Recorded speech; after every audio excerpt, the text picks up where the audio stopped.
This is Hidden Killers Week in Review. A look back at the most prolific stories of the week. This is the Hidden Killers podcast with Tony Brueski. Featuring author, psychologist, and daily contributor, Siobhan Scott. Rex Heuermann and James Burke. Who's James Burke? Remember James Burke? James Burke was the former Suffolk County police chief that had a lot of accusations against him and a lot of charges against him as well. And he went to prison for some time for those charges. But questions still remain when we look back at the story of Rex Heuermann and the many, many years of his alleged terror, if you will, with sex workers near Gilgo Beach and the supposed alleged frequenting of these same sorts of individuals by James Burke, who had a lot of power. We're going to talk about that. Joining me to discuss, Siobhan Scott, psychotherapist and author. This is something where we don't have a lot of physical evidence anymore because time has obviously passed, but there's certainly a lot of questions that connect possibly James Burke to Rex Heuermann. When investigators, they're still combing through this. We don't know. I don't think it's the end of the day yet for James Burke in terms of charges. That's just my speculation. But how do we go back and look at some of the facts that we know about the two individuals and maybe try and connect some dots? Are there ways beyond just physical evidence to look at the profile of these two individuals and some of their actions and maybe find out more of what James may have been involved in or not involved in at that point in time where Rex was running loose, allegedly?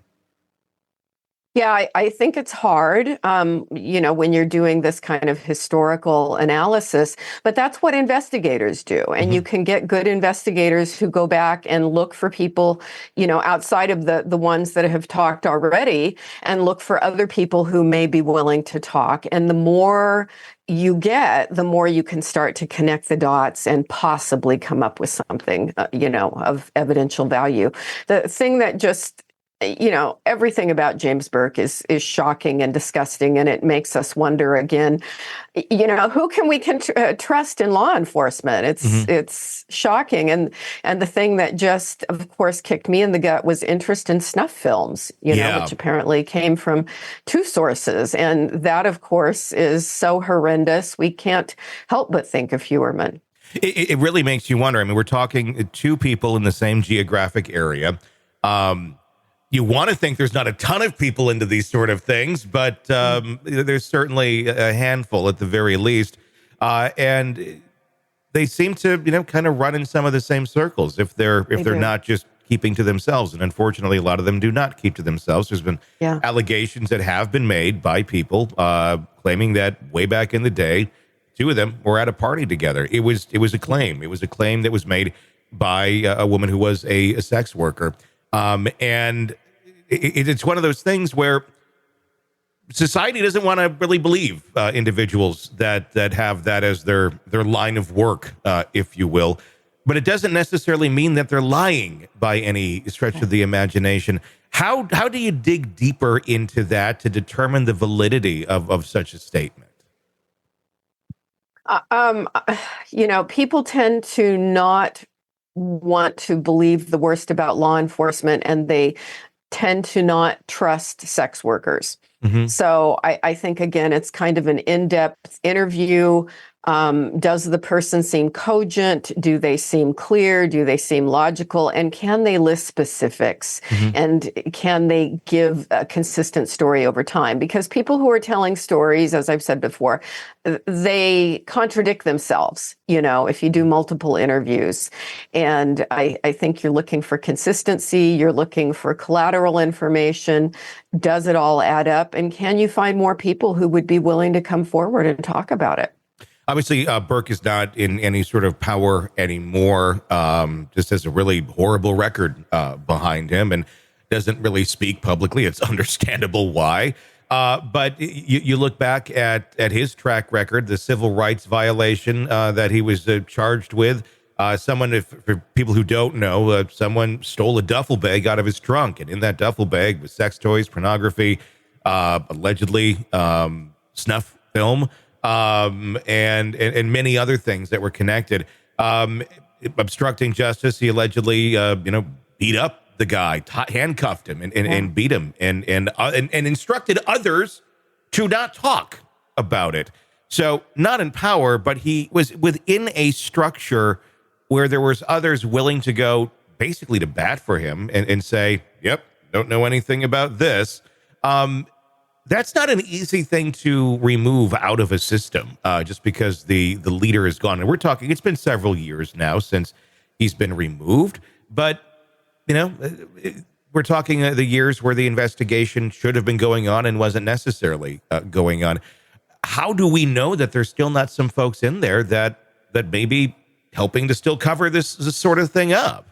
Yeah, I think it's a logical assessment to assume if this guy got away with any of that behavior for any period of time, that there were enablers there.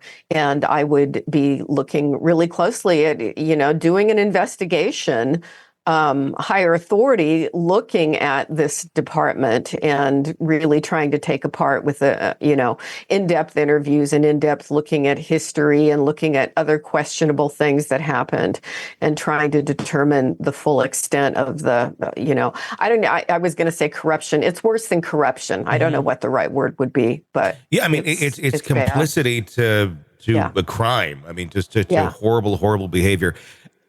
And what's interesting about it is you go, okay, I mean, I've been in workplaces where there's been bad behavior, and I've been the first sometimes to raise my hand and go to HR and be like, we got to look at this over here. Yeah. But a lot of people don't. I mean, and sometimes it's just as simple as, I don't want to lose my job. And I get that, but when we're talking like the level of depravity in some of these situations, if you're not willing to go and speak up and say something, I mean, is that a logical answer of saying, I don't want to lose my job, so that's why I'm not going to talk about something, this horrendous? Yeah, no, I have, when I worked in the government system, in years past, various places, I was always the one raising my hand and saying, this is not okay. This is not cool. And it does shake the system up. And sometimes, it means you end up leaving the job when you're not listened to. But we need to know we can trust the police. We need to know that. And we've got to hold them to the highest ethical standards and not tolerate this kind of stuff. And so I think the allegations mean let's take it really seriously and investigate it. Be very interesting as this all continues to unfold. Want to listen ad-free? Want advanced access to all of our interviews before anyone else? Become a True Crime Today Premium Plus subscriber on Apple Podcasts. You get every episode commercial free. So you can binge on true crime until you can binge no more. Search True Crime Today Premium Plus on Apple Podcasts now, or go to our podcast page and sign up now. More of the Hidden Killers podcast next.